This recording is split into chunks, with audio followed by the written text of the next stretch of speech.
नमस्कार। आज के क्लास में हम लोग देखेंगे क्लास 7 साइंस का चैप्टर नंबर 10 विद्युत धारा तथा इसके प्रभाव। विद्युत धारा और इसके प्रभाव जो आपका ये चैप्टर है, आज के क्लास में हम लोग इस चैप्टर का सभी प्रश्न उत्तर क्लियर करने वाले हैं। तो वीडियो को पूरा अंत तक देखिएगा और अच्छा लगेगा तो लाइक कर लीजिएगा। ठीक है बच्चों, सबसे पहले आप लोग क्या करेंगे, यहाँ पर जो आपने क्या सीखा, जो भी पॉइंट है इसको क्या करेंगे, याद कर लेंगे या एक दो बार पढ़ लेंगे। ठीक है, चलिए आइए बच्चों, यहाँ से आप लोगों का अभ्यास का जो पहले बच्चों प्रश्न है, अभ्यास का प्रश्न यहाँ पर क्या होता है, शुरू होता है बच्चों। यहाँ पर आप लोग देखिएगा, फर्स्ट क्वेश्चन आपका कहता है विद्युत परिपथों के निम्नलिखित अवयवों को निरूपित करने वाले प्रतीक अपनी नोटबुक पर खींचना है। जैसे संयोजक तार हो गया, स्विच ऑफ की स्थिति में आपको खींचना है बाबू कि किस प्रकार हम लोग दर्शाते हैं। विद्युत बल्ब को है ना आपको बनाना है, विद्युत सेल को बनाना है, स्विच ऑन की स्थिति में आपको बनाना है बाबू, बैटरी को किस प्रकार दर्शाते हैं, इस सब का प्रतीक अपने नोटबुक पर बनाना है। तो चलिए बच्चों, हम यहाँ पर आपको बनाने का यहाँ पर देखिए प्यारे बच्चों, प्रयास करते हैं। आप लोग नोटबुक को जल्दी से ओपन कर लीजिए, कॉपी को ओपन कीजिए और वहां पर बनाइए। देखिए बाबू, ये विद्युत अवयव लिखिएगा, इधर प्रतीक लीजिएगा। जो आपका विद्युत सेल होता है, इसमें एक धन टर्मिनल होता है और एक ऋण टर्मिनल, तो इसका प्रतीक हम लोग इस प्रकार से दर्शाते हैं। राइट, आप लोग ध्यान से समझिएगा। ठीक है, चलिए हो गया ना, चलिए बना लीजिए। अब ये विद्युत बल्ब को आप लोग किस प्रकार से बनाइएगा, यहाँ पर देखिए विद्युत बल्ब का फिगर भी है, इसका यहाँ पर आपका प्रतीक दिया हुआ है। ठीक है प्यारे बच्चों, चलिए स्विच ऑन की स्थिति में हम लोग इस प्रकार से दर्शाते हैं, आप लोग अपने नोटबुक पर बना लेंगे। स्विच ऑफ की स्थिति में हम लोग किस प्रकार से दर्शाते हैं प्यारे बच्चों, इस प्रकार से। बैटरी को हम लोग इस प्रकार से दर्शा देते हैं प्यारे बच्चों। ठीक है, यहाँ पर आप लोग देख पा रहे हैं। ठीक है, चलिए संयोजी तार को हम लोग इस प्रकार से दर्शा देते हैं। राइट, अब आप लोग को समझ में आ भी चुका होगा। आइए बच्चों, सेकेंड क्वेश्चन को समझने का प्रयास करते हैं। सेकंड क्वेश्चन आपका प्यारे बच्चों कह रहा है कि चित्र 10.2 में दर्शाए गए विद्युत परिपथ को निरूपित करने के लिए परिपथ आरेख खींचना है। ठीक है, तो हम यहाँ पर आपको परिपथ आरेख आपकी बुक में ही दिया हुआ है, हम आपको यहाँ पर दिखा देते हैं प्यारे बच्चों। ठीक है, इसी चित्र को आपको अपने नोटबुक पर बना लेना है। ठीक है,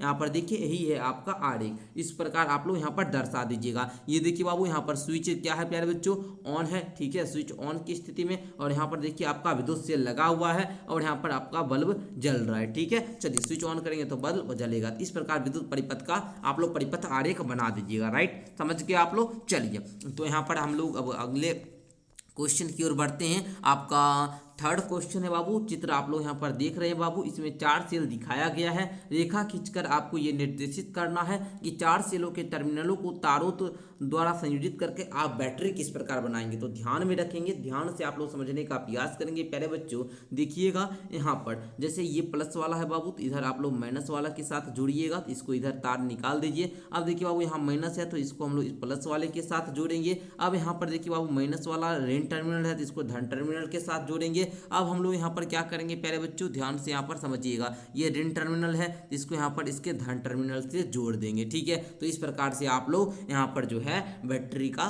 संचालन करेंगे। राइट, आप लोग समझ चुके हैं ना। फिर इस प्रकार ये ऋण टर्मिनल, इस अगला जो अगर सेल होगा तो उसके धन टर्मिनल से जोड़ देंगे। तो इस प्रकार से फिगर आप लोग जोड़कर बता दीजिएगा। ठीक है, यहाँ पर जो हम यहाँ पर जोड़े हुए ना बाबू, बस इसी प्रकार से आपको जोड़ना है। ठीक है, यहाँ पर देखिए इसे आपके बुक कॉपी में भी दिया हुआ है, जोड़ा हुआ है ना बाबू। इस प्रकार देखिए बैटरी बनाने के 2 सेलों को एक साथ संयोजित करना आपको यहाँ पर बुक में भी दिया गया है, आप यहाँ पर पढ़ भी सकते हैं। देखिए यहाँ पर मैं जब पढ़ा रहा था तो मैंने आपको बताया भी था प्यारे बच्चों, क्या कि एक सेल का धन टर्मिनल को दूसरे सेल के ऋण टर्मिनल से संयोजित हो। ठीक है, तो हम लोग क्या करते हैं प्यारे बच्चों, उचित बैटरी, अगर आपको 2 या 2 से अधिक सेलों की बैटरी बनाना हो तो इस प्रकार आप लोग संयोजित करेंगे। ठीक है, किसी बैटरी को बनाने के लिए, समझे आप लोग, समझ गए ना। चलिए आगे बढ़ते हैं। प्रश्न संख्या 4 को समझने का प्रयास कीजिएगा आप लोग प्यारे बच्चों। प्रश्न संख्या 4 आप लोग का क्या कह रहा है, यहाँ पर देखिए कि चित्र यहाँ जो देख रहे हैं आप लोग को, इसमें आपको देखिए परिपथ में बल्ब दीप्त नहीं हो पा रहा है। क्या आप इसका कारण पता लगा सकते हैं। परिपथ में आवश्यक परिवर्तन करके बल्ब को प्रदीप्त कीजिए। यहाँ पर आप लोग देखिएगा प्यारे बच्चों, यहाँ पर क्या किया है, यहाँ पर देखिए स्विच तो भी ऑन है, आप बोलिएगा हाँ सर स्विच ऑन है। यहाँ पर देखिए इसका ऋण टर्मिनल है सर, और ये भी ऋण टर्मिनल। यहाँ देखिए प्लस और प्लस दोनों को जोड़ दिया तो होगा जी, नहीं चलेगा। हमको बल्ब अगर जलाना है तो हम लोग क्या करेंगे प्यारे बच्चों, एक सेल के ऋण टर्मिनल को दूसरे सेल के धन टर्मिनल के साथ जोड़ेंगे। यहाँ पर तो सर धन टर्मिनल को धन टर्मिनल के साथ ही जोड़ दिया तो बल्ब तो ऑटोमेटिक है कि नहीं चलेगा। तो हमको यहाँ पर किस प्रकार से फिगर बनाना होगा, यहाँ पर देखिए जिस प्रकार से आपका जो प्यारे बच्चों यहाँ पर फिगर दिया गया है इस प्रकार से। राइट, तो इस प्रकार का फिगर बनाइएगा। सर यहाँ पर जो ऋण टर्मिनल है इसके यहाँ पर अगर हम इस प्रकार से व्यवस्थित कर दे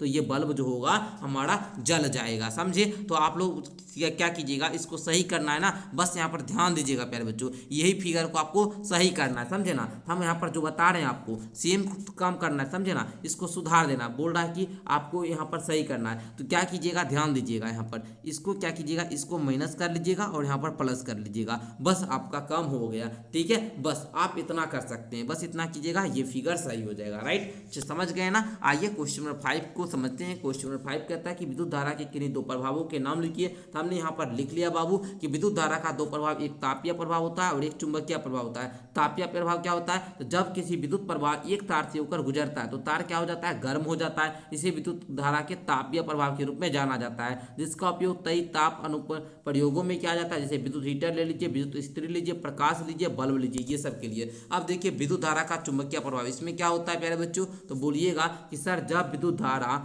प्रवाह एक तार के माध्यम से बहता है या इसके चारों ओर क्या होता है, चुंबकीय क्षेत्र उत्पन्न करता है, इस प्रभाव को विद्युत धारा के चुंबकीय प्रभाव बोलते हैं। विद्युत धारा के चुंबकीय प्रभाव के कई अनुप्रयोग होते हैं, जैसे बिजली का लिफ्ट बोलिए, बिजली की घंटी बोलिए, बिजली की पंखा, इस सब में उपयोग होता है। तो लिख लेंगे आप लोग, बोलिए हाँ सर लिख लेंगे, तो हम आगे बढ़ेंगे, आप लोग लिख लीजिएगा। आइए क्वेश्चन नंबर अगला देखते हैं। 6 नंबर कहता है जब किसी तार से धारा प्रवाहित करने पर स्विच को ऑन करते हैं तो तार के निकट रखी चुंबकीय सुई अपनी उत्तर दक्षिण स्थिति से विक्षेपित हो जाती है। इसको आपको स्पष्ट करना है। तो आइए बच्चों उत्तर में आप लोग लिखिएगा क्या, यहाँ पर समझिए, लिखिएगा कि विद्युत धारा ले जाने वाला, ठीक है प्यारे बच्चों, ले जाने वाला जो तार होता है ये अपनी चारों ओर चुंबकीय क्षेत्र का निर्माण करता है। जब इस तार के पास चुंबकीय सुई रखी जाती है या दो चुंबकीय क्षेत्र, जो चुंबकीय सुई के कारण चुंबकीय क्षेत्र और विद्युत धारा के चुंबकीय क्षेत्र उत्पन्न होता है, समझे, इसको नहीं भी लिखिएगा कोई दिक्कत नहीं है। दो चुंबकीय क्षेत्र एक दूसरे से संपर्क में आ जाता है और चुंबकीय सुई विक्षेपण उत्पन्न हो जाता है। जब विद्युत धारा स्विच ऑफ हो जाती है तार द्वारा कोई चुंबकीय क्षेत्र निर्मित नहीं होता है। अब चुंबकीय सुई अपने उत्तर दक्षिण की स्थिति में विचलित नहीं होता है। राइट, इतना आप लोग लिख लीजिएगा, इतना उत्तर आप में लिख लीजिएगा। अगर इसमें से सर हम कौन सा लाइन नहीं लिखे, अगर नहीं लिखना चाहे तो आप ये वाला लाइन नहीं भी लिख सकते हैं, कोई दिक्कत नहीं है, समझिए, ये वाला लाइन आप लोग नहीं लिखिएगा।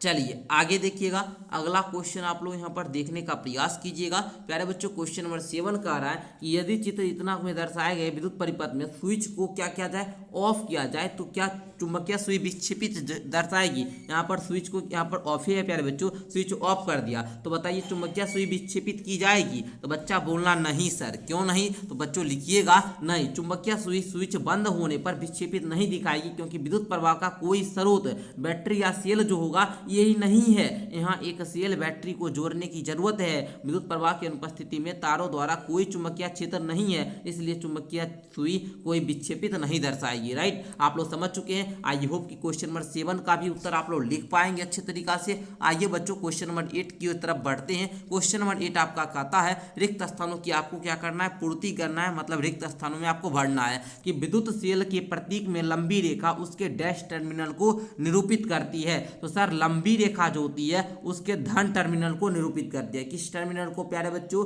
धन टर्मिनल। आप लोग देखिए कि नहीं देखिए, आप हमको बताइए। जो लंबी रेखा होती है उसको धन टर्मिनल, यहाँ पर हम आपको दिखा देते हैं प्यारे बच्चों। यहाँ पर देखिए ये विद्युत सेल है बाबू, यहाँ पर जो लंबी रेखा देख रहे हो ये इसके धन टर्मिनल को ही क्या करती है प्यारे बच्चों, निर्देशित करती है या निरूपित करती है। राइट, समझ गए आप लोग। दो या दो से अधिक सेलों के संयोजन को क्या कहते हैं सर, आपको विस्तृत बताए हैं। दो या दो से अधिक विद्युत सेलों के संयोजन को ही हम लोग क्या बोलते हैं बच्चों, बैटरी बोलते हैं। क्या बोलते हैं, बैटरी बोलते हैं। राइट, समझ गए। जब किसी विद्युत हीटर के स्विच को ऑन करते हैं तो इसका डैश रक्त तप्त लाल हो जाता है। तो इसका क्या हो जाता है बच्चों, इसका अवयव जो होता है ना सर, इसका अवयव जो होता है ना वो रक्त तप्त लाल हो जाता है। राइट, विद्युत धारा के तापीय प्रभाव पर आधारित सुरक्षा युक्ति को क्या कहते हैं, तो प्यारे बच्चों युक्ति को हम लोग क्या कहते हैं जी, फ्यूज कहते हैं। क्या कहते हैं प्यारे बच्चे, फ्यूज कहते हैं सर, समझे। आइए निम्नलिखित कथनों पर सत्य असत्य आपको अंकित करना है कि कौन सा कथन सत्य है, कौन सा कथन असत्य है। चलिए बच्चों ध्यान दीजिएगा, दो सेलों की बैटरी बनाने के लिए एक सेल के ऋण टर्मिनल को दूसरे सेल के ऋण टर्मिनल से संयोजित करते हैं। तो सर बोलेंगे असत्य। क्यों भैया, क्यों? अभी तुरंत बताए गुरुजी आप कि सर ऋण टर्मिनल, एक सेल का ऋण टर्मिनल को दूसरे सेल के धन टर्मिनल से जोड़ेंगे, दोनों ऋण टर्मिनल जोड़ेंगे तो बल्ब जलेगा जी? नहीं, तो इस कथन असत्य हो जाएगा। जब किसी फ्यूज में किसी निश्चित सीमा से अधिक विद्युत धारा प्रवाहित होती है वह पिघलकर टूट जाता है। बिल्कुल सर, आप देखेंगे विद्युत, आप देखिएगा बोर्ड, बिजली का बोर्ड होगा उसमें फ्यूज लगा रहता है। क्यों भाई? यही सुरक्षा हमको प्रदान करता है बाबू। जब निश्चित सीमा से अधिक विद्युत धारा प्रवाह होगी तो ये फ्यूजे वाला तार टूट जाएगा, उजल जाएगा, जिससे जो खतरा होता है ये हम लोग बच जाते हैं। तो यहाँ पर आपका ये बात सत्य लिखा हुआ है, यहाँ पर सत्य लिख लीजिएगा, ठीक है, समझे? चलिए, विद्युत चुंबक चुंबकीय पदार्थ को आकर्षित नहीं करता है। करता है ना सर? विद्युत चुंबक चुंबकीय पदार्थ को आकर्षित यहाँ पर बोल रहा है नहीं करता है, ये बात तो असत्य लिखा है जी, करता है ना, ये सत्य होता है, लेकिन यहाँ पर तो असत्य लिख हो जाएगा। ओके, विद्युत घंटी में विद्युत चुंबक होता है, तो विद्युत घंटी में विद्युत चुंबक यहाँ पर आपका होता है, बिल्कुल सही है, तभी तो विद्युत घंटी आवाज करती है ना जी। तो यहाँ पर आप लोग सत्य बोलिएगा, राइट, समझे आप लोग? मजा आया? आइए आगे बढ़ते हैं। क्वेश्चन नंबर 10 है बाबू, क्या विद्युत चुंबक का उपयोग किसी कचरे के ढेर से प्लास्टिक को पृथक करने के लिए क्या जाएगा जी? नहीं बाबू, क्या जाएगा बताइए आप लोग, तो बोलिएगा यहाँ पर कि सर विद्युत चुंबक एक चुंबक की तरह है और यह केवल लोहे के टुकड़े को आकर्षित करता है, प्लास्टिक में कोई चुंबकीय गुण नहीं होता है जी, इसलिए कचरे के ढेर से प्लास्टिक की थैलियों को अलग करने के लिए विद्युत चुंबक का उपयोग नहीं करेंगे सर, समझे? बोलिए हाँ सर, बोलिए तो बाबू हाँ सर, समझे? आप तो एकदम मेरे लैंग्वेज में समझाते हैं, जैसा माहौल में आप लोग रहते होंगे वैसे माहौल में समझाते हैं क्या जी? बोलिए हाँ सर, आगे बढ़िए। मान लीजिए कि कोई विद्युत मिस्त्री है, आपके घर में विद्युत परिपथ में कोई मरम्मत कर रहा है, आपके घर बिजली ठीक करने के लिए आया है कोई परिपथ को, ठीक है, वह तांबे की एक तार को फ्यूज के रूप में उपयोग करना चाहता है, क्या आप उसको क्या आप उससे सहमत हैं कि हाँ भाई तांबा के तार के उपयोग कीजिए, है ना? अपने उत्तर के लिए आपको कारण भी बताना है, तो आप बोलिएगा सर फ्यूज जो है ना सर, फ्यूज एक ऐसा उपकरण है जो हमारे सभी विद्युत उपकरणों के लिए एक सुरक्षा कवच है। मैंने आपको बताया ना, ये आपका जो बिजली का बोर्ड होता है वहां पर एक लाल रंग में देख रहे होंगे, वही आपका विद्युत फ्यूज होता है। वे विशेष सामग्री से बने होते हैं, जब सामान्य से अधिक विद्युत धारा इससे गुजरती है या क्या होता है, टूट जाता है या जल जाता है, उसको बोला जाता है। यदि विद्युत मिस्त्री उचित फ्यूज तार का उपयोग नहीं करता है तो इसके बजाय वह फ्यूज के रूप में किसी साधारण बिजली के तार का उपयोग करता है, तो अत्यधिक धारा के प्रवाह के कारण तारों के गर्म होने का खतरा बढ़ जाता है, इससे बिजली के उपकरणों में शॉर्ट सर्किट होता है बाबू, समझे? और ये उपकरण आग पकड़ लेता है, इसलिए मानक फ्यूज तार उपयोग करने की सलाह दी जाती है। एमसीबी का उपयोग विद्युत दुर्घटना के रोकने के लिए किया जाता है, ठीक है? इस प्रकार उत्तर आप लोग लिख लीजिएगा। आगे बढ़े, यस सर आगे बढ़िए। यहाँ पर बोल रहा है जुबैदा ने चित्र में इतने आपको देख रहे हैं जो 10.4, यहाँ पर कहाँ है चित्र?